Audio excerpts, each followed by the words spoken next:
안녕하세요. 이영음입니다. 자, 오늘 그래픽 커뮤니케이션 9강 2차원 그래픽의 실제를 배워보는 시간입니다. 이제까지는 저희가 이 그래픽과 관련된 여러 가지 기본 개념 그리고 이론을 공부했었죠. 오늘부터 3강에 걸쳐서 이 포토샵이라고 하는 2차원 프로그램을 가지고 실제적으로 작업하는 것을 배워보도록 하겠습니다. 오늘 강의 내용 같이 보시죠. 먼저 저희가 이 포토샵의 그 파일 메뉴를 먼저 살펴보고요. 그래서 파일을 불러오고 새 파일을 만들고 하는 이런 그 기본 작업에 대해서 배워보고, 그리고 또 이 포토샵의 아주 중요 기능인 포토샵의 그 툴박스의 주요 기능에 대해서 살펴보겠습니다. 그래서 이것을 크게 나누어 보면 영역 선택하기, 색 선택하기, 영역의 채색하기, 그리고 영역의 일부의 특수 효과 내기, 화면 영역 조절, 이런 내용을 저희가 직접 실행을 해보면서 공부를 해보도록 하겠습니다. 자, 먼저 이 포토샵이라고 하는 이 프로그램을 처음 실행을 해서 이제 작업을 할 때 제일 먼저 이용하는 메뉴가 이 포토샵의 파일 메뉴입니다. 자, 파일 메뉴 같이 보시죠.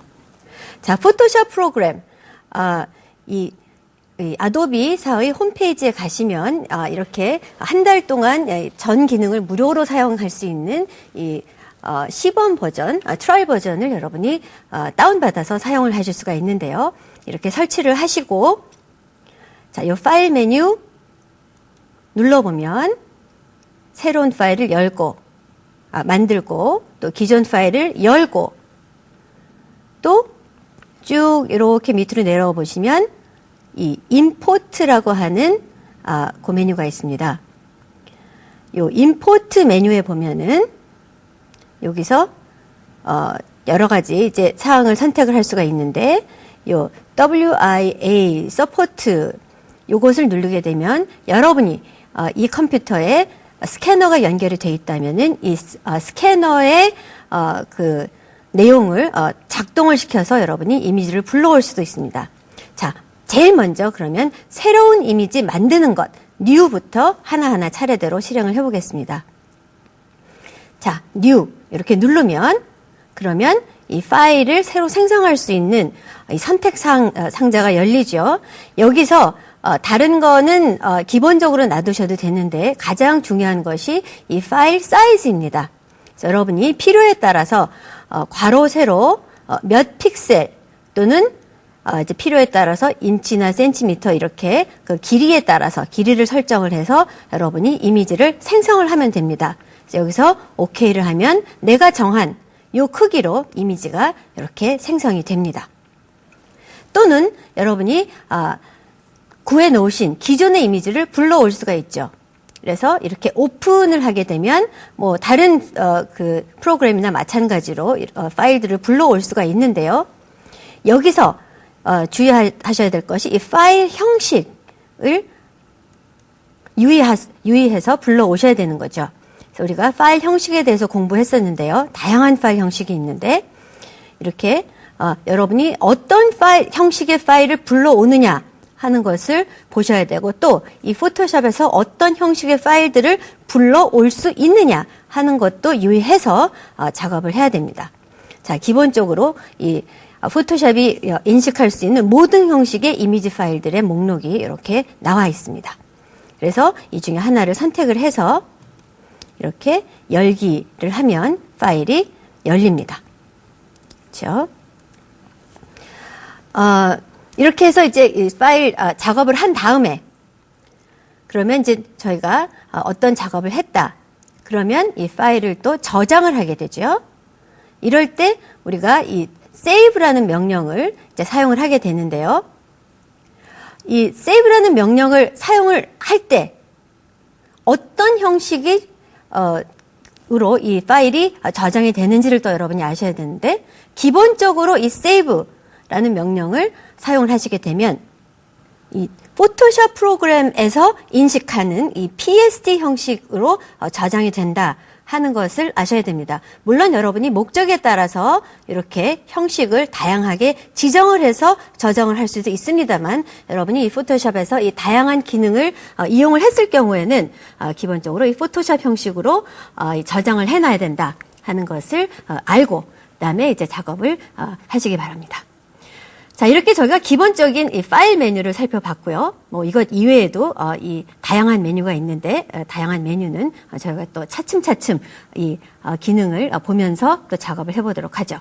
자, 그 다음에 이 포토샵에서 또 굉장히 중요한 기능이 있죠. 이 포토샵 프로그램을 보면 이 프로그램의 왼쪽에 아주 중요하게 사용되고 아주 자주 사용되는 그런 도구들이 이 툴박스로 제공이 되고 있습니다.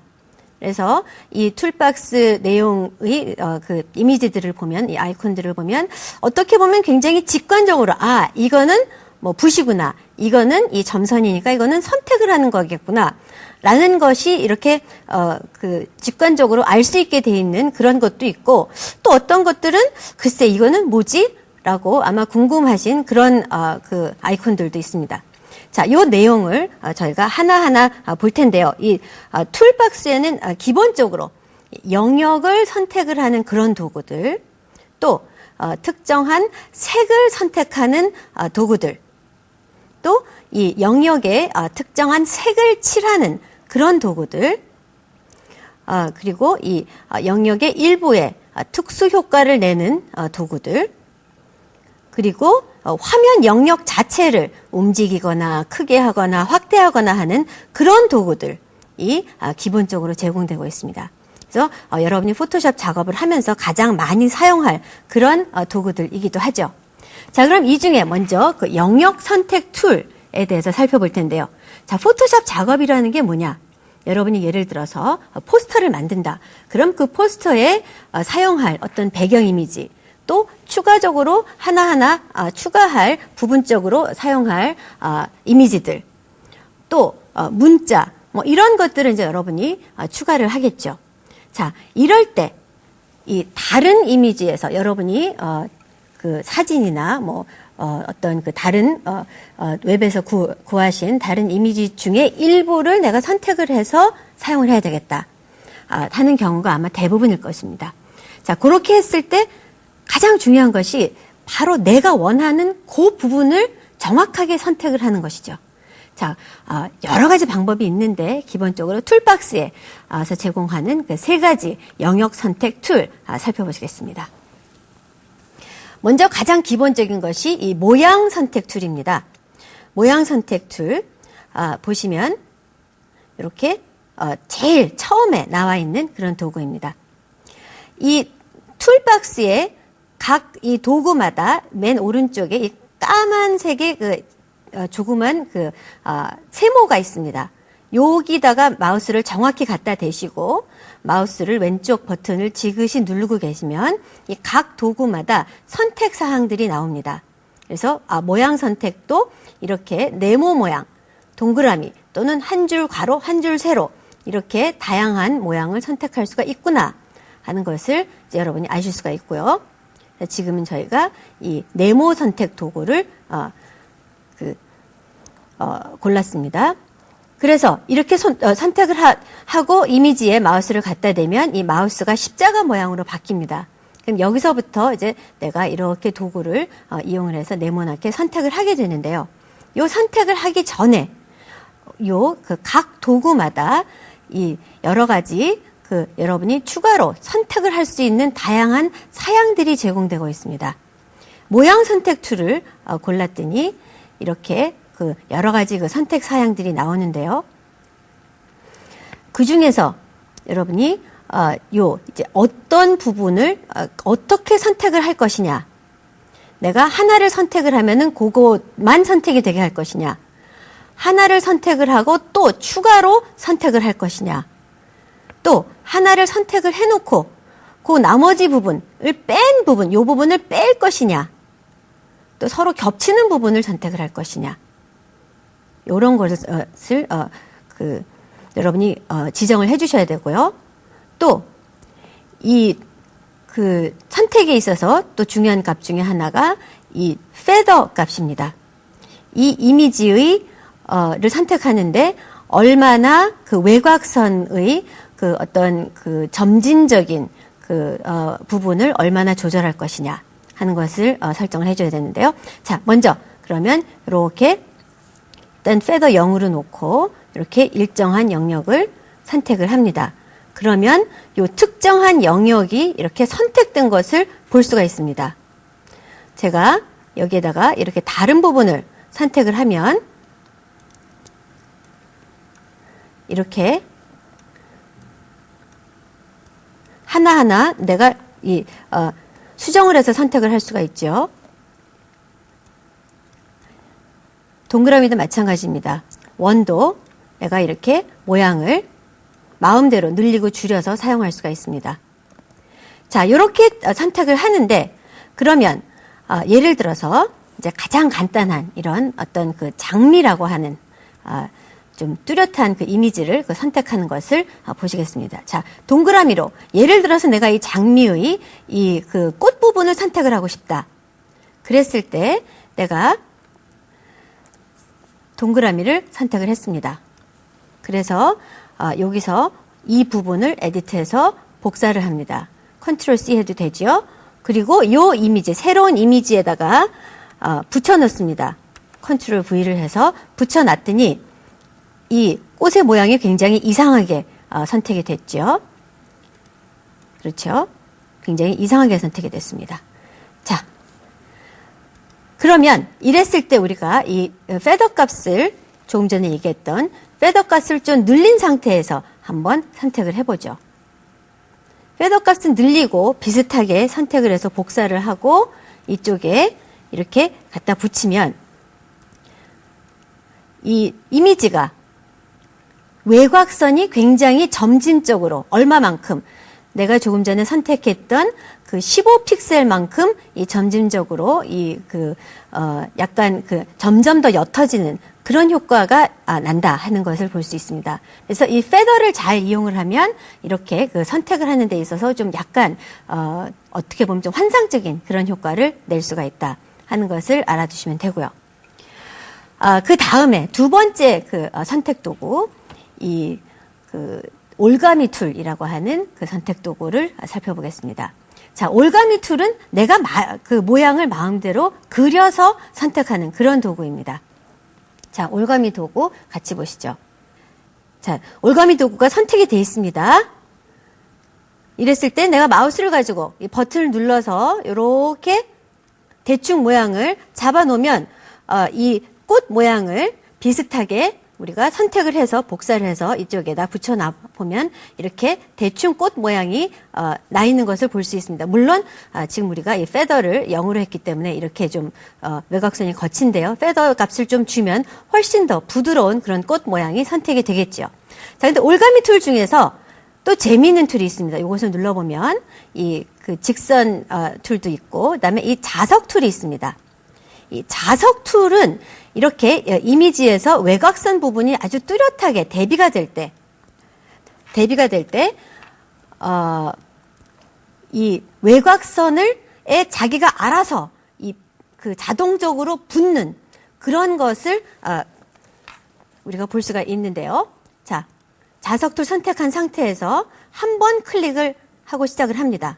그러면 일정한 부분에서 이렇게 시작이 되죠. 그럼 저는 아무것도 더 이상 할 필요 없이 마우스도 이렇게 누르지 않은 상태에서 이 외곽선 부분을 이렇게 쭉 따라서 가면 됩니다. 중간에 가다가 뭔가 잘못됐다. 그러면 여러분이 딜리트를 하나하나씩 누르면 이 부분부터 다시 시작을 할 수가 있습니다.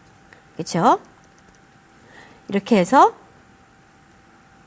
외곽선 부분을 이렇게 선택을 하면 저는 뭐 그냥 이렇게 마우스를 살짝 움직여준 것 뿐인데 바로 이 외곽선 부분이 거의 그대로 이렇게 선택이 됐습니다. 그래서 다 됐다 생각이 되면 엔터를 칩니다. 자, 엔터를 치면 이 외곽선이 그대로 선택이 됐습니다. 그래서 요거를 복사를 하고요. 요 새로운 이미지에서 이렇게 갖다 놓으면 그야말로 이 외곽선이 아주 또렷하게 이 자석 툴을 이용을 해서 아주 손쉽게 빠른 속도로 이렇게 선택이 된다 하는 것을 볼 수가 있습니다. 자, 이렇게 이제 우리가 이 모양 선택 툴 봤고요. 그다음에 이 색상을 기준으로 또 우리가 이 내용물을 선택을 할 수가 있는 그 마술봉 툴이 있는데요. 자, 마술봉 툴 한번 같이 보시죠. 자, 마술봉 툴의 경우에는 일정한 영역이 있을 때 그 색상을 중심으로 선택을 하는데 요 마술봉 툴에서는 중요한 것이 바로 이 톨러런스, 이 허용치입니다. 자, 허용치를 얼마나 높이느냐에 따라서 이 그 색상 얼마나 다양한 좀 더 그 넓은 영역의 색상을 선택을 할 수가 있는데요. 예를 들어서 이렇게 허용치를 한 20 정도로 놓고 요 붉은 머리 부분을 선택을 한다. 그러면 요 붉은 부분이 대부분 선택이 됩니다. 자, 그런데 요거를 우리가 10으로 놓고 선택을 한다면 훨씬 더 그 적은 부분이 선택되는 것을 볼 수가 있습니다. 이렇게 우리가 붉은 부분, 특정 색상 부분을 우리가 선택을 해야 되겠다 했을 때는 이렇게 허용치를 아주 높이면 한꺼번에 이 붉은 부분이 다 선택이 되는 것을 볼 수가 있습니다. 그리고 여기서 contiguous, 바로 이 인접한 부분만 선택해라 하는 이 명령을 우리가 꺼주면, 만약에 이게 끈 상태에서 우리가 특정한 다른 색상 영역을 선택을 하게 되면 이 이미지에 있는 모든 비슷한 색상 영역이 여기저기에서 다 선택이 되는 것을 볼 수가 있습니다. 초록색 부분을 한 부분을 선택을 했더니 다른 영역들이, 초록색 부분들이 다 선택이 됐습니다. 자, 이렇게 해서 우리가 그 선택 도구 봤고요. 그 다음에는 우리가 이제 채색 도구를 봐야 됩니다. 채색. 이 특정한 영역을 채색을 하는 도구인데요. 채색, 그냥 그대로 붓이나 연필을 가지고 칠하면 되는, 이제 그런 것이 이제 기본적인 것이고, 또 이 포토샵에서 제공하는 아주 재미있는 그런 도구들이 있습니다. 자, 몇 가지 같이 보시죠. 먼저 가장 기본적인 게 이 페인트 브러쉬이죠. 자, 이 페인트 브러쉬를 가지고 우리가 영역을 색칠을 해보겠습니다. 자, 그런데 그 영역을 색칠하는데 지금 우리가 조금 전에 선택했던 이 초록색 부분을 뭔가 다른 색상으로 한번 우리가 선택을 해보도록 하죠. 예를 들어서 초록색이 아니라 우리가 보라색으로 이것을 칠하고 싶다. 그랬을 때 이것을 선택을 하고, 그다음에 요 위에 보면은 이제 이 브러쉬의 여러 가지 굵기를 선택을 할 수가 있죠. 그래서 우리가 적절한 크기의 그런 브러쉬를 선택을 합니다. 그렇죠? 자, 그리고 이제 우리가 이 이미지 부분에 색칠을 하는데 주의할 것이 지금 특정한 영역이 선택이 되어 있습니다. 그랬을 때는 제가 이 선택이 안 된 영역에 아무리 마우스를 갖다가 이렇게 칠하려고 해도 전혀 색칠이 안 됩니다. 바로 이 선택이 되어 있는 이 부분만 한정적으로 이렇게 칠해지는 것을 볼 수가 있습니다. 그래서 이 포토샵 작업을 할 때 굉장히 유의하셔야 되는 게 내가 어떤 부분이 선택이 돼 있냐 하는 것이고요. 이렇게 선택이 돼 있을 경우에는 내가 색을 칠하건 특수 효과를 주건 어떠한 작업을 하건 바로 그 선택 영역에만 적용이 된다 하는 것을 꼭 알아야 됩니다. 자, 이렇게 우리가 기본적인 채색을 할 때 특정한 색상을 이제 또 골라서 채색을 해야 되는데, 자, 어떻게 색상을 선택하는지 몇 가지 기능 같이 보시겠습니다. 자, 포토샵에 보면은 기본적으로 요 전경색 그리고 요 배경색 이렇게 있습니다. 그래서 우리가 색상을 선택하는 방법에는 여러 가지가 있는데요. 바로 그 중에 하나가 이 스포이드 툴을 이용을 해서 이미지에 있는 일부 색상을 이렇게 선택을 하는 것입니다. 그래서 제가 여기다 스포이드 툴을 가지고 마우스를 클릭하면 이 전경색이 내가 클릭하는 그 색으로 이렇게 변경이 되는 것을 볼 수가 있습니다. 그렇죠? 이렇게 내가 어디를 대고 클릭을 하냐에 따라서 이 전경색이 바뀝니다. 이렇게 기본적으로 그 보이는 색상을 기준으로 선택을 할 수도 있고 또 이 색상 선택 이 도구가 이 오른쪽에 있습니다. 그래서 여기다가 이렇게 보는 색상 대충 여러분이 색상을 이렇게 선택을 할 수도 있고요. 요 바에 있는 색상을 기준으로 선택을 할 수도 있고 또 요 색상 선택 그 상자를 열어서 요거를 제가 클릭을 하게 되면 이 색상 선택 상자가 이렇게 열립니다. 그래서 요 중에서 또 특정한 색상을 우리가 보고 이렇게 선택을 할 수가 있습니다. 그래서 색상 선택하는 방법이 굉장히 다양하다 한 것을 이제 봤고요, 저희가. 그 다음에 이제 우리가 어떤 이미지가 있을 때 그 이미지의 어떤 그 잘못된 부분을 고치기 위해서 이 포토샵의 또 특수한 채색 도구를 이용하는 것 같이 보시겠습니다. 지금 이 이미지에 보면은 이 그 유명한 여배우의 그 얼굴이 나와 있죠. 아주 이쁜데 다 좋은데 일정한 부분에 이렇게 티끌이 있습니다. 자, 요 티끌 어떻게 보정을 하느냐? 가장 기본적으로 이용할 수 있는 게 바로 이 도장 툴입니다. 도장 툴은 이 이미지의 특정한 그 영역을 선택을 해서 그 영역의 색상들을 그 다른 영역에 갖다 놔주는 그런 기능입니다. 자, 그러면 이제 먼저 요것을 선택한 상태에서 우리가 그 올터넷 버튼을 누른 상태에서 제가 바로 요 부분에 갖다 놓을 색상이 어디가 제일 적당할 것이냐라고 그래서 제가 이렇게 일정한 부분 요 정도에 있는 살색을 갖다 놓으면은 여기에 요 색상이 없어지겠다. 그래서 여기다가 갖다 놓고 클릭을 했습니다. 그럼 여기 있는 픽셀들이 이쪽에 옮겨지게 되는 것입니다. 그래서 일단 클릭을 한 상태에서 여기다 놓고 제가 왔다 갔다 하게 되면 아까 클릭했던 부분에 십자가가 생기고 내가 클릭했던 부분에 바로 지금 그 위에 있는 픽셀들이 이렇게 옮겨집니다. 옮겨지는 게 보이죠? 여기도 마찬가지입니다. 여기도 이렇게 그 일정한 부분을 클릭해서 여기는 조금 더 어두우니까 올터는 약간 어두운 부분을 클릭을 해서 여기다 이렇게 칠하면 됩니다.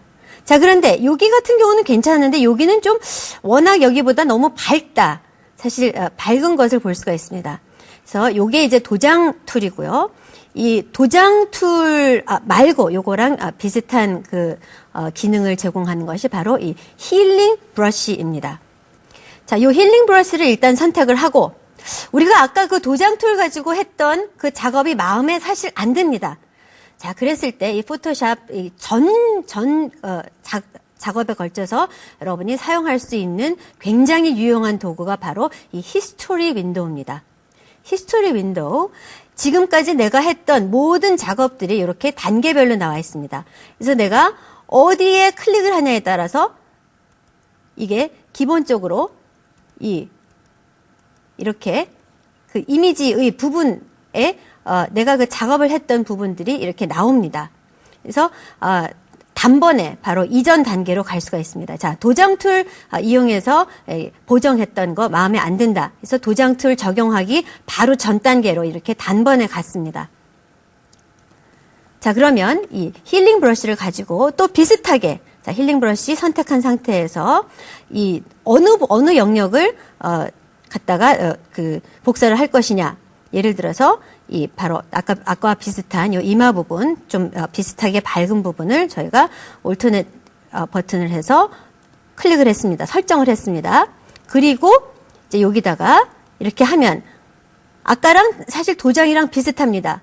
그리고 처음에 이렇게 할 때는 제가 작업을 완성하기 전까지는 요 부분이 아직도 너무 밝은 것을 볼 수가 있습니다. 그렇죠? 자, 그런데 이 힐링 브러쉬의 좋은 기능은 뭐냐면 제가 이렇게 작업을 하고 마우스를 놓는 순간 이 주위 픽셀들을 봐서 굉장히 자연스럽게 블렌딩을 해줍니다. 자, 제가 마우스를 놓겠습니다. 자, 그랬더니 바로 요 부분의 색상들이 옮겨오면서도 요 부분의 색상들과 굉장히 자연스럽게 이 명도를 조절을 해서 이렇게 보정을 했습니다. 포토샵에서는 이렇게 재미있는 기능들을 제공을 하면서 여러분이 특정 사진의 일부분을 보정을 할 수 있게 해주는데요. 이 도장 툴 같은 경우에는 일정 부분의 그런 모양을 그대로 복사하는 데 이용을 하기도 합니다. 예를 들어서 눈 부분만을 다른 곳에다 내가 복사를 해놓고 싶다. 뭐 약간 괴물 같은 그런 모양을 만들 수도 있습니다. 그 눈 부분의 픽셀을 그대로 갖다가 복사를 해놓으면 되니까요.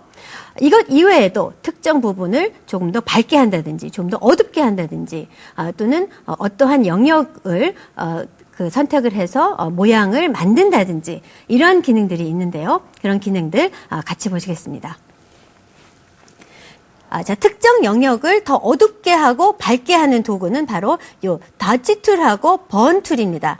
자, 그래서 요 더치 툴은 특정 영역을 좀 더 밝게 만들고요. 요것은 좀 더 번 툴은 더 어둡게 만드는데요. 더치 툴만 한번 시범을 해보겠습니다. 자, 요 부분이 너무 좀 어둡다 그랬을 때 일정한 영역을 이렇게 내가 좀 더 이렇게 밝게 이렇게 만들 수가 있습니다. 그래서 일종의 화장 효과를 이렇게 낼 수도 있는 것이지요. 이 번 툴은 이 부분을 더 어둡게 만들어주는 것이고요. 이것 이외에 또 일정 영역이 너무 뚜렷하다, 좀 더 약간 신비스러운 그런 효과를 내기 위해서 일정 부분의 그런 픽셀들을 좀 더 이렇게 흐리게 블러를 시킬 수도 있고요. 또 이 특정한 모양, 네모나 둥근 네모나 동그라미나 굉장히 다양한 모양의 이러한 모양들을 우리가 생성을 할 수도 있습니다. 그래서 예를 들어서 여기 위에다가 내가 이렇게 대화 상자를 하나 만들어 놓는다. 이렇게 했을 때 이 모양을 우리가 생성을 할 수도 있습니다. 또 뿐만이 아니라 이제 우리가 기타 이제 여러 가지 특수 기능들이 있는데요. 예를 들어서 문자를 추가를 한다든지 또는 일정한 영역에 어떤 그라디언트 효과를 준다든지 하는 이제 그런 도구들이 있는데요. 먼저 문자 도구부터 보겠습니다. 자, 문자 도구. 여기다가 우리가 이제 문자를 입력을 하는 것인데요. 이 문자 입력을 하기 전에 우리가 봐야 되는 것이 이 이미지에 있어서 사용하는 레이어라는 이런 개념입니다. 포토샵 작업을 할 때는 우리가 이 다양한 레이어, 몇 겹으로 된 이미지를 이제 만드는 것인데요. 이제 특히 이제 문자 작업을 했을 경우에는 문자의 자체적인 레이어가 생깁니다. 문자와 관련된 글씨 크기라든지 글씨 모양이라든지 또 글씨의 색상을 선택하는 거는 이제 여러분이 일반 문서 작업하는 거랑 똑같습니다. 이렇게 선택을 한 다음에 특정한 부분에 내가 이 문자를 입력을 하겠다 하는 명령을 이렇게 줍니다. 그래서 내가 여기다 놓고 클릭을 하는 순간 이 레이어 보면은 문자 레이어가 새로 생기는 것이 보입니다. 자, 그래서 우리가 문자의 적당한 크기를 설정을 해주고요. 그리고 우리가 이제 문자 작업을 하면 됩니다. 이 문자 작업을 하는 데 있어서 문자의 색상은 지금 요 전경색 또는 기본적으로 요 위에 나와 있는 요 색상으로 설정이 되는데요. 요거를 눌러서 우리가 특정한 색상으로 변경을 시켜놓고 그리고 우리가 이렇게 문자 작업을 하면 됩니다. 자, 이 문자가 이 별도의 레이어로 되어 있는 거에 굉장히 좋은 점은 뭐냐 하면 이렇게 별도의 레이어이기 때문에 내가 이 이미지에서 이 글자를 내가 원하는 부분에 움직여서 어디든지 갖다 놓을 수 있다 하는 것이죠. 자, 어떻습니까? 이 포토샵 오늘 굉장히 다양한 기능 짧게 살펴봤는데요. 저희가 이 도구들의 모든 기능들은 다 살펴보진 못했지만 오늘 했던 내용 다시 연습하고 또 해보지 못했던 내용들은 좀 실험 정신을 발휘해서 또 여러분이 직접 해보시면서 이 포토샵 프로그램에 대해서 그 사용법을 점차적으로 좀 익혀나가시기 바랍니다. 자, 여러분 오늘 수고 많으셨습니다.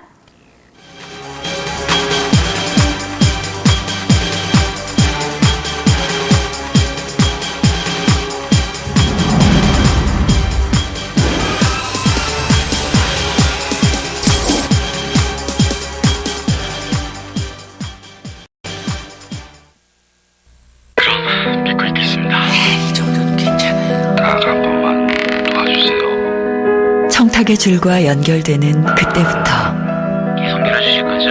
이 정도는 당신의 생각과 행동은 청탁의 조종을 받게 됩니다. 그럼 믿고 있겠습니다. 청탁의 유혹, 이젠 잘라버리십시오. 청탁을 이겨내면 청렴이 됩니다. 공익광고협의회.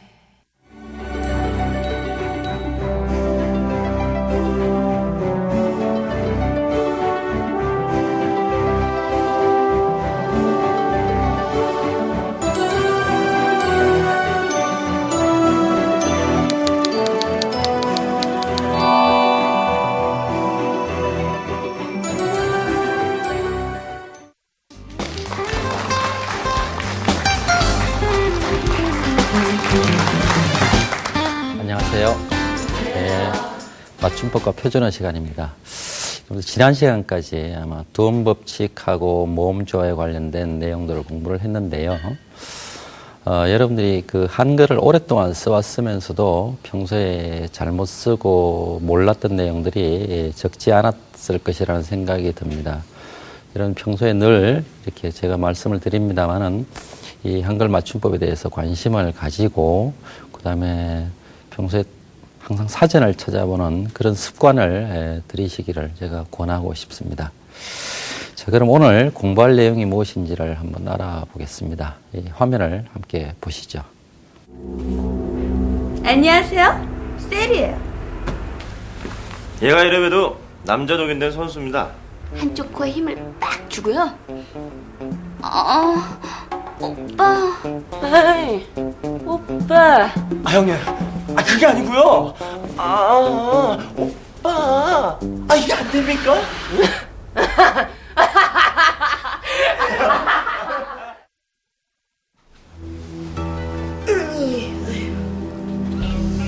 아이고야, 나가 혼이 좀 쪼까야 쓰겄다. 네. 네? 형님. 아따, 이유는 묻지 말고 싸게 준비하란 게. 그래도 형님 저 이유를. 아따, 이유는 묻지 말란 게. 알겠습니다, 형님. 그럴 줄 알고 미리 준비해놨습니다. 뭐시여, 허벌나게 빠르구만. 야. 안녕하세요.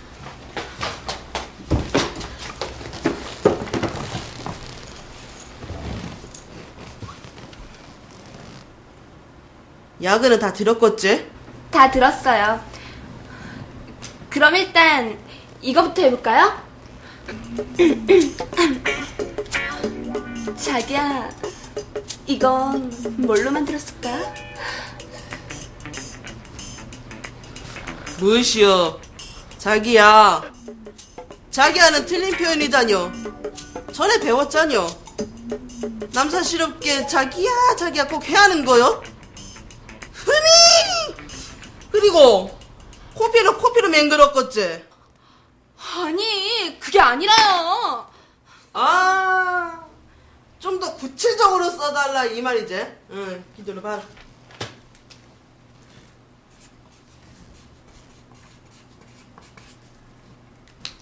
하나.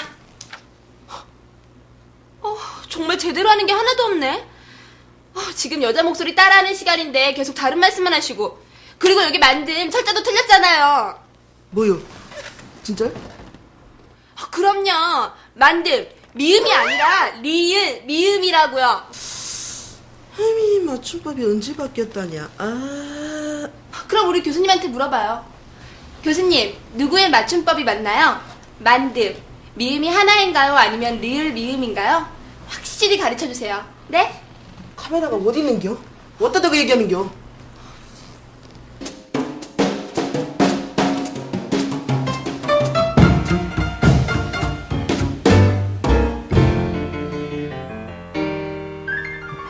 이거는 일종의 용언의 활용 문제라고 할 수가 있습니다. 이 답을 먼저 말씀을 드리면은 이 경우에는 리얼 미음을 써야 됩니다. 근데 이 용언의 활용이라고 하는 것은 대부분 이 표기법상으로는 문제가 없습니다. 그런데 이 표기법상으로 문제가 될 수 있는 거는 우리가 소위 말하는 불규칙 활용 또는 이 변칙 활용이라고 하는 건데요. 이거는 말 그대로 이제 불규칙적인 활용을 보이기 때문에 이제 표기법상으로도 문제가 될 수가 있습니다. 근데 이 불규칙 활용이 어떤 경우에 이제 표기법상으로 문제가 되느냐, 이런 문제를 이제 구체적으로 알아볼 텐데요. 그 전에 이 불규칙 활용이라고 하는 게 뭐냐, 요거를 먼저 설명을 드리도록 하겠습니다. 국어의 이 용언 같은 경우에는 이 어미가 일정하게 변화를 하면서 이제 문법적인 기능이 달라집니다. 그래서 이제 가고, 가니, 가면, 가서라든지 먹고, 먹으면, 먹어서 뭐 이런 식으로 변하게 되는데 이때 이 달라붙는 어미도 일정하고 그 어간 형태도 일정합니다. 가라는 형태로 고정이 되어 있고 먹이라고 하는 형태로 고정이 되어 있습니다. 그래서 이런 경우에는 이제 표기법상으로 전혀 문제가 없고 대부분의 경우에는 이런 예입니다. 물론 이런 경우에도 이 발음상 변화를 하는 경우가 있습니다. 그런데 이거는 아주 규칙적으로 변화를 하기 때문에 우리가 표기법상으로는 별로 어려움이 없습니다. 그런데 특정한 이 용언의 경우에는 이것이 아주 불규칙적인 모습을 보이기 때문에 우리가 표기법상으로 이제 혼란을 겪게 되는 그런 경우가 생깁니다. 예를 들면 이제 우리가 묻다라고 하는, 질문하다는 뜻의 묻다라고 하는 동사가 있잖아요. 이 경우에 보면은 이제 묻고 물으니 물으면에서 어간 형태가 보면은 묻이라고 하는 형태가 있고 또 물이라고 하는 형태가 있습니다. 그래서 이게 바뀌는 거죠. 근데 똑같은 형태인 이 땅에 묻다 할 때, 묻다 같은 경우에는 묻고 묻으니 묻으면에서 이것이 묻으로 고정이 돼요. 그래서 이 경우에는 전혀 이제 표기법상으로 문제가 안 됩니다. 그런데 이제 묻과 물로 이제 교체가 되는, 바뀌는 경우에 어떻게 할 거냐? 우리가 이제 한글 맞춤법 제1항에 보면은 이제 어법에 맞도록 한다라고 하는 그런 내용이 있는데 이 어법에 맞도록 한다는 내용이 뭐냐 하면은 여러 가지 뜻이 있습니다만 그 중에 하나가 원래의 형태를 고정을 시킨다라는 거거든요. 그러니까 묻다 같은 경우에도 묻과 물로 바뀌더라도 그 원칙에 따르면은 언제나 묻으로 고정을 시켜야 됩니다. 그런데 이렇게 고정을 시키게 되면은 현실적으로 문제가 생기는 게 뭐냐면은 실제 발음하고 너무나 거리가 멀어지는 이런 문제가 생기게 되는 거죠. 그러니까 발음하고 너무 동떨어지게 되면은 사람들은 표기법상으로 굉장히 어려움을 겪게 됩니다. 그래서 이러한 경우에는 그러한 바뀌는 발음 형태를 표기법상으로도 그대로 수용을 하자, 이렇게 된 거예요. 그래서 이 불규칙 활용하는 그러한 용언 같은 경우에는 표기법상으로도 그러한 변화되는 형태를 그대로 받아들이게 됩니다. 그래서 이 불규칙 활용들이 여러 가지가 있는데 우리가 몇 가지 이제 문제되는 그러한 예들을 가지고 하나씩 보도록 하겠습니다. 제일 첫 번째는 소위 말하는 리얼 불규칙 활용 또는 리얼 변칙 활용이라고 하는 건데요. 이거는 리얼이 이제 어간이 리얼로 끝났을 때 리얼이 이제 보면은 규칙적으로 일정한 조건 하에서 규칙적으로 탈락을 합니다. 그래서 어떤 사람들은 이것은 리얼 불규칙 활용이 아니다, 이거는 규칙 활용이다, 이렇게 얘기를 하기도 하고, 그다음에 리얼 탈락 용언이다, 이렇게도 얘기를 합니다만 어쨌든 리얼이 탈락을 하기 때문에 변화를 하는 거죠. 그래서 이러한 경우에 이제 표기법상으로 문제가 될 수가 있습니다. 실제적으로 보면은 가장 이 변칙 용언 가운데 가장 많이 틀리는 것 가운데 하나가 바로 이 리얼 변칙 용언인데요. 우리가 뭐 하늘을 나르는 비행기라든지, 예전에 제가 어릴 때 TV 프로그램 중에 무슨 나르는 원도우먼 이런 게 있었죠. 그런 경우에 나르는이라든지, 그다음에 무슨 최근에 바둑이 많이 늘은 것 같다 할 때 이 늘은이라는 형태라든지 이런 경우가 있는데, 이 경우에는 사실은 원칙상으로는, 이 규칙상으로는 이 전부 다 리얼을 탈락시켜서 나는 비행기, 나는 원도우먼, 그 다음에 는 것 같다, 이렇게 써야 됩니다. 이게 다른 경우는 문제가 안 되는데 요 경우가 문제가 되는데 이건 뭐냐면 니은하고 는 앞에서 리을을 탈락시켜야 된다는 그런 규칙이 있거든요. 그래서 이 경우에 우리가 조심해서 해야 됩니다. 이게 일반적으로 유행가라든지 이런 경우는 거의 예외 없이 탈락시키지 않고 규칙 용언처럼 나르는이라는 형태를 사용을 합니다. 그리고 시 같은 데서도 아마 이게 발음이 더 용이하기 때문에 그런지 그런 형태를 많이 쓰니까 일반 사람들이 상당히 혼란을 겪거든요. 근데 이 표기법상으로는 반드시 리을을 탈락을 시켜야 됩니다. 근데 어떠한 경우에 리을을 탈락시켜야 되느냐 했을 때 이 조건들이 상당히 많이 여러 가지가 있고 복잡합니다. 그래서 이 조건들을 물론 다 외우면 좋겠지만 다 외울 수도 없고 외울 필요도 없습니다. 왜냐하면은 우리가 일반적으로 발음을 할 때는 다 탈락을 시켜서 잘 발음을 해요. 다만 문제가 되는 것은 이 니은이나 는 앞에서 탈락시키지 않는 그런 뭐 용례들이 많이 나오는데 요것만 외워두시면 되는데 이것도 또 하다 보면 또 외우기가 부담스러울 수가 있습니다. 그러면 어떻게 하면 되느냐 하면은 리을을 탈락시켜도 보고 탈락시키지 않은 형태도 보고 그래서 만약에 둘 다 된다 그러면은 이 탈락시키는 것이 맞다 이렇게 생각하는 것도 하나의 요령일 수가 있습니다. 그래서 하늘을 나르는 비행기, 나는 비행기 이런 경우 다 되잖아요. 그 다음에 바둑이 느른 것 같다, 는 것 같다. 이런 경우 둘 다 되니까 이것은 는 것 같다, 나는 비행기 이렇게 하는 것이 맞다. 이렇게 판단을 하시는 것도 하나의 정말 요령이 될 수 있습니다. 그 다음에 우리가 리얼 변칙 용언과 관련해서 하나 또 생각을 할 수 있는 게 이 금지 의미를 가지는 이 말다라고 하는 것이 있습니다. 그러니까 뭐냐면 부정의 의미죠. 부정명령에 쓰이는 건데 특히 명령형으로 보면은 오늘은 뭐 학교에 가지 말아라, 가지 마라 이런 걸 쓰는데 이 말아라 형태도 굉장히 많이 쓰죠. 근데 이 경우에 그 명령형은 이 말아라가 아니고 마라, 리을을 탈락시킨 마라 형태로 써야 됩니다. 이게 왜 그러냐 하면은 이유는 그냥 이 마라 형태가 더 보편적이다라는 판단입니다. 그래서 우리가 일상적으로 말아라라는 형태를 쓰는 사람들도 심심찮게 우리가 볼 수가 있습니다만 이거는 잘못된 형태입니다. 그래서 반드시 이 명령형일 때는 이 마라 형태로 써야 된다라고 하는 것을 여러분들이 기억을 하시기 바랍니다. 그 다음에 이 또 리얼 변칙 용언과 관련해서 우리가 또 하나 생각할 수 있는 건 이 화면에서도 나왔듯이 이 만듦 같은 경우에 리얼 미음 두 개의 받침을 쓰는 경우입니다. 근데 이게 사실 그 무엇으로 이 명사형 의미가 결합을 한 거거든요. 근데 이 명사형 의미라고 하는 것은 우리가 뭐 노트 필기라든지 메모 같은데 할 때 이렇게 간단하게 간략하게 간결하게 표현하기 위해서 쓰잖아요.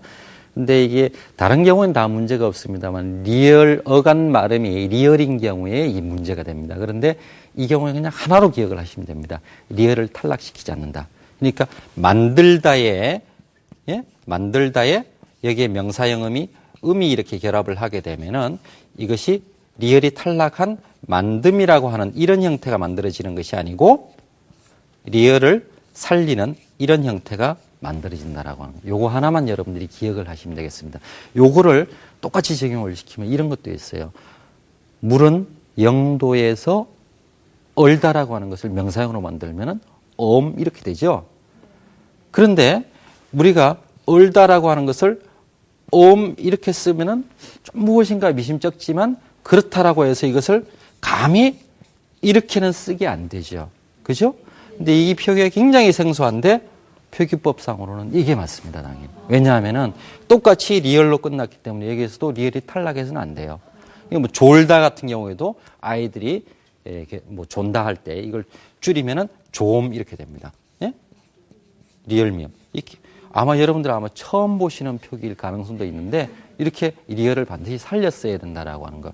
요거 하나는 여러분들이 기억을 해 주시기 바랍니다. 그 다음에 두 번째 우리가 주의를 해야 될 것은 이 히읗 불규칙 용언인데요. 이 히읗을 말음으로 가지는 어간들이 이제 활용을 할 때 뒤에 소위 말하는 파열음이나 파찰음이 오게 되면 히읗의 발음이 아주 분명하게 드러납니다. 그래서 뭐 하얗고 하얗지 이런 경우에 뒤에 나오는 자음이 이제 거센소리로 바뀌니까 히읗 발음이 있다는 것이 분명하거든요. 그런데 이런 파열음이나 파철음이 아닌 경우에는 이 히읗이 발음이 안 돼요. 그러니까 하야니, 하야면, 하에서 뭐 이렇게 히읗이 없어지거든요. 이런 경우에 이제 히읗을 그대로 탈락시킨 형태로 그대로 쓰면 됩니다. 그런데 우리가 표기법상으로 주의를 할 거는 뭐냐면은 색깔이 하얀이가 맞겠습니까? 하얀니가 맞겠습니까?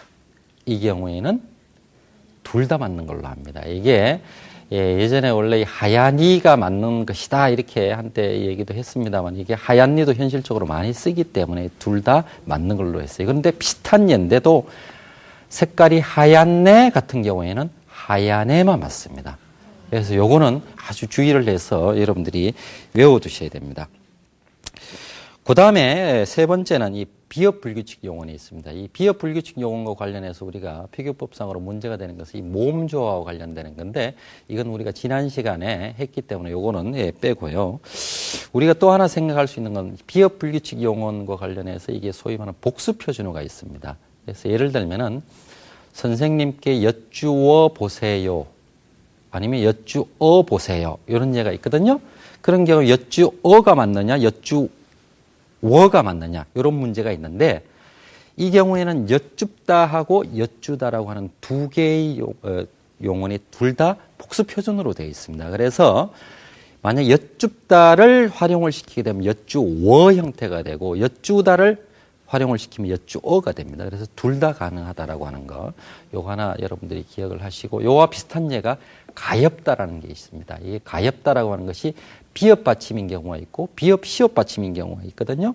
둘 다 가능합니다. 그래서 가여워서라고 하는 것도 되고 가엾어서 그러니까 비읍 시옷 받침을 하게 되면 뒤에 어서가 되고 가여워서 이렇게 되면은 이 가엾다가 활용한 그런 형태가 됩니다.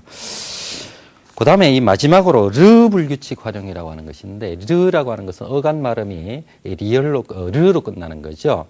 이 경우에 이제 뒤에 아어라고 하는 모음으로 시작되는 어미가 결합을 할 때 이것이 모음이 탈락해서 라러로 바뀌는 겁니다. 그래서 오르다 같은 경우에 올라 이렇게 되는 거거든요. 그래서 이것도 표기법상으로는 별로 문제가 없는데 이것도 역시 복수 표준어, 특히 본말하고 준말이 복수 표준어인 경우가 문제가 될 수 있습니다. 예를 들면은 서둘다하고 서두르다가 이게 둘 다 복수 표준어인데요.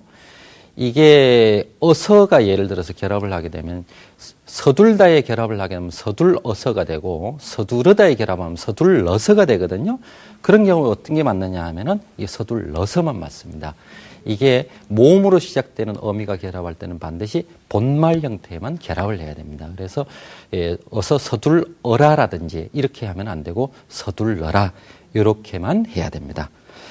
요거 하나, 요와 비슷한 예가 무슨 서툴다, 서투르다 이런 것도 마찬가지입니다. 그래서 모음으로 시작되는 어미가 결합할 때는 서투르다 이 형태만 써야 된다라고 하는 거 요 기억을 하시기 바랍니다.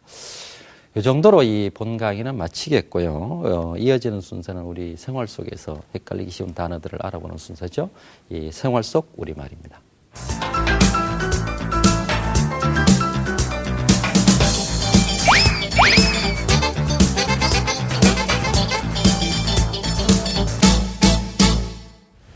안녕하세요. 우리는 우리말을 얼마나 잘 알고 있을까요? 일상생활 속에서 사용하는 올바른 우리말에 대해 알아보는 생활 속 우리말의 공부입니다. 오늘은 제가 조금은 특별한 곳을 찾아왔는데요. 바로 우리나라 제2의 도시 부산입니다. 이곳 부산 시민 여러분들과 함께 우리말에 대해서 잘 알아가 보도록 하겠습니다. 오늘도 도움 말씀해 주실 국립국어연구원의 박영찬 학예연구관님 모셨습니다. 안녕하세요. 네, 안녕하세요. 박영찬입니다. 예, 선생님 제가 일주일 동안 말을 할 때마다 이게 맞는 말인지 틀린 말인지 계속 신경이 쓰였거든요. 그래서 이렇게 신경을 쓰다 보면 언젠간 저도 우리말 지킴이가 될 수 있겠죠? 네, 물론입니다. 우리말, 우리 글과 관련해서 궁금한 내용이 있을 때마다 자주 국어사전을 찾아본다면 누구나 다 우리말 지킴이가 될 수 있습니다. 아, 그렇군요. 그럼 저도 촬영 끝나고 집에 가는 길에 국어사전 하나 사야 되겠네요. 그럼 이 시간 첫 번째 단어입니다. 네, 지금의 30, 40대 어른들은 기억나시죠? 하늘을 나르는 슈퍼맨. 그런데 이것이 문제입니다. 나르는이 맞는 말일까요? 아니면 나는이 맞는 말일까요? 나르는 슈퍼맨, 나는 슈퍼맨 어느 단어가 맞을까요? 당연히 나르는 슈퍼맨이 맞다고 생각해요. 나는 슈퍼맨. 나르는 슈퍼맨이 이렇게 뭐 적을 때나 말할 때는 나르는 그게 더 표현이 적절한 것 같습니다. 나르는 슈퍼맨. 나르는 슈퍼맨이요. 나르는 슈퍼맨이 맞아요. 나르는 슈퍼맨. 나는 슈퍼맨. 나르는 슈퍼맨 같습니다. 네, 나르는에 대한 시민 여러분의 의견 알아보겠습니다. 나르는 38명, 나는 12명, 나르는을 더 많이 선택했습니다. 네, 저도 궁금합니다. 나르는 슈퍼맨인가요? 나는 슈퍼맨인가요, 선생님? 예, 우리말에서 어간의 그 끝받침 리을은 특정한 어미 앞에서 탈락을 합니다. 예를 들어서 놀다의 경우에 놀고 놀지 놀면에서는 리을이 그대로 유지되는데 반해 논이 노는처럼 몇몇 어미 앞에서는 리을이 탈락을 합니다. 특히 간형상 어미 은는 앞에서 리을이 탈락을 합니다. 그래서 날다의 경우에도 은는 앞에서는 난처럼 써야 합니다. 아, 그렇군요. 그럼 나르는 슈퍼맨이 아닌 나는 슈퍼맨이 맞겠군요. 그럼 이 시간 두 번째 단어입니다.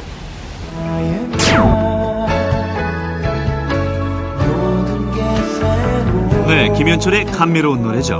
러빙 유입니다. 여기서 문제 드리겠습니다. 새로워가 맞을까요? 새로와가 맞을까요? 오늘 여기 서울에서 여기 부산에 처음 와서 새로워 보이거든요. 그래서 어떤 것이 맞을까요? 새로워 보인다, 새로워 보인다. 새로워 보인다. 새로워 보인다. 가 맞을까요? 새로워 보인다. 이것도 단호하게 말씀하셨는데 왜 새로워 보인다가 맞다고 생각하세요? 그러니까 이것도 외웠는데요. 네. 와가 들어가려면 돕다, 곱다. 거기서 와나 워를 붙일 때 그 두 단어만 도와, 고와 이렇게 되고 나머지는 다 워입니다. 아, 새로워라. 뭐라 알려줄까? 새로워 보인다가. 새로워 보인다. 새로워 보인다. 새로워. 새로워 보인다. 이게 맞은 것 같은데. 네, 새로워 보인다, 새로와 보인다. 시민 여러분은 어느 것이 옳다고 선택하셨을까요? 새로워 40명, 새로와 10명, 새로워 보인다를 더 많이 선택하셨습니다. 네, 새롭다의 어간의 연결 어미가 붙을 때 어느 것이 맞는지 묻는 문제였죠. 새로워, 새로와 어느 것이 맞습니까? 네, 그러니까 우리말에는 모음절한 게 있습니다. 그래서 연결어미 아의 경우에는 어간의 끝 음절 모음이 뭐냐에 따라서 어를 선택하기도 하고 아를 선택하기도 합니다. 예를 들어서 좋다의 경우에는 좋아, 싫다의 경우는 싫어처럼 우리가 어를 달리 구분해서 쓰고 있습니다. 그런데 새롭다, 아름답다처럼 비변축 용언의 경우에는 그것에 따른 구분이 없습니다. 언제나 새로워, 아름다워처럼 어하고 결합을 합니다. 그래서 새로워가 맞습니다. 그렇군요. 그럼 이 시간 세 번째 단어입니다. 선생님, 제 모습이 어떤가요? 예스러워 보이나요? 세련돼 보이나요? 제가 보기엔 예스러워 보입니다. 네? 예스러워 보인다고요? 아, 그렇습니다. 여기에 오늘의 세 번째 문제가 있습니다. 예스럽다, 예스럽다. 어느 단어가 맞는 것일까요?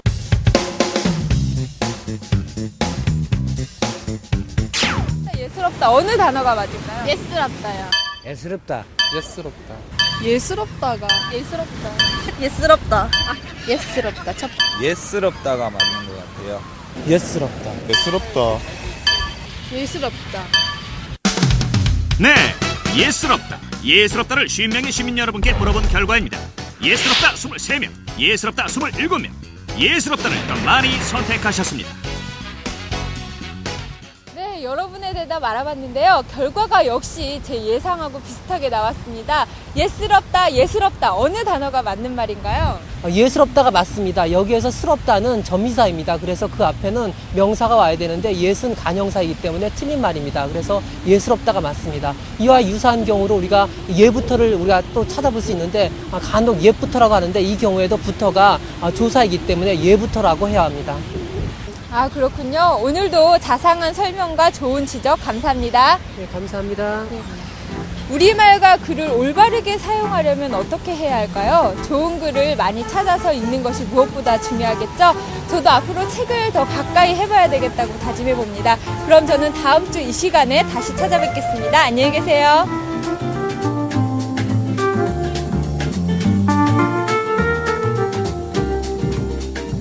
본 강의에서 나온 예가 하나 나왔고요. 그래서 나르는이라고 하는 건 아까 설명을 드렸던 예고요. 그 다음에 이 새롭다라고 하는 것은 지난 이 시간에 이 모음조화에 관해서 설명을 할 때 이미 설명을 드렸던 그런 내용이네요. 그 다음에 이어지는 순서는 이 우리말의 뿌리를 알아보는 시간입니다. 재밌는 어원 이야기입니다. 함께 보시죠.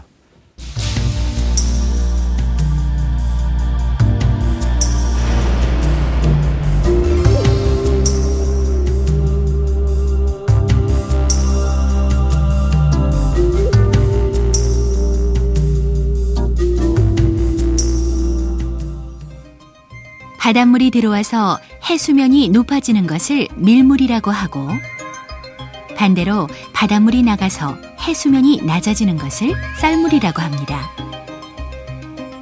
그런데 얼핏 생각해도 밀물은 밀다와 관계 있는 말이라는 느낌이 듭니다. 그럼 혹시 밀려 들어온다라고 해서 밀물이라 했을까요? 그렇다면 왜 밀려 나가는 물은 왜 밀물이 아니고 썰물일까요? 생각이 여기에 이르면 문제가 간단치 않습니다. 밀물이라는 말과는 달리 썰물이라는 말은 현대어에서 관련된 말을 찾기가 어려우니까요. 그렇습니다. 썰물은 원래 쌍히읗을 가지고 있던 혈물에서 소리가 변한 말인데요. 현대어에는 혀다가 남아있지 않습니다. 쌍히읗을 가지고 있던 혀다는 15세기에 당기다라는 뜻을 가진 말이었습니다. 따라서 썰물은 요즘 말로 하자면 당길 물 정도라고 생각할 수 있겠죠. 그러고 보면 밀물과 썰물이 대립되는 의미로 사용되는 이유는 이제 이해가 됩니다. 하지만 여전히 바닷물이 들어오고 나가는 현상을 왜 밀고 당긴다고 표현했는지는 설명이 필요하겠죠. 밀물과 썰물이 달의 인력과 관련된 현상이라는 것은 잘 알려진 사실입니다. 보름이 돼서 달의 인력이 강하게 작용할 때에는 썰물이 되고, 금음이 돼서 달의 인력이 약해질 때에는 밀물이 되는 것입니다. 달의 인력이 바닷물을 밀었다 당겼다 하는 것으로 이해할 수 있을 것입니다. 물론 우리 조상들도 지금처럼 이러한 현상의 원인이 달이라고 생각했는지 아니면 어떤 초자연적인 존재를 생각했는지는 정확히 알 수 없습니다. 하지만 바닷물이 들어오고 나가는 현상 자체보다 그러한 현상이 발생하는 원인을 중심으로 표현했다는 사실만은 분명합니다. 참고로 말씀드리면 쌍히읗을 가지고 있던 혀다는 표준어에서 켜다로 소리가 변해서 불을 켜다나 바이올린을 켜다 등에서 쓰이고 있습니다. 이러한 의미도 원래부터 있던 것으로 당기다라는 의미를 가진 혀다가 썰물에만 흔적을 남기고 사라진 것과 달리 켜다로 변한 혀다는 오늘날에도 활발히 사용되고 있습니다.